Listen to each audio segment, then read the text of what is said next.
চাকরিহারাদের সঙ্গে পুলিশের চরম ধস্তাধস্তি।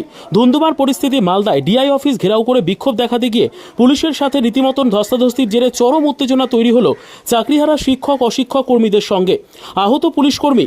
বুধবার সকাল 11টা নাগাদ ইংরেজবাজার শহরের অতুল মার্কেট সংলগ্ন জেলা শিক্ষা দপ্তর ঘেরাও করে বিক্ষোভ কর্মসূচির ডাক দেয় যোগ্য শিক্ষক শিক্ষিকা ও শিক্ষাকর্মী মঞ্চ। এদিন শতাধিক চাকরিহারা তরুণ তরুণীরা মিছিল করে জেলা শিক্ষা দপ্তরের সামনে গিয়ে বিক্ষোভ দেখাতেই পুলিশি বাধার মুখে পড়ে বলে অভিযোগ।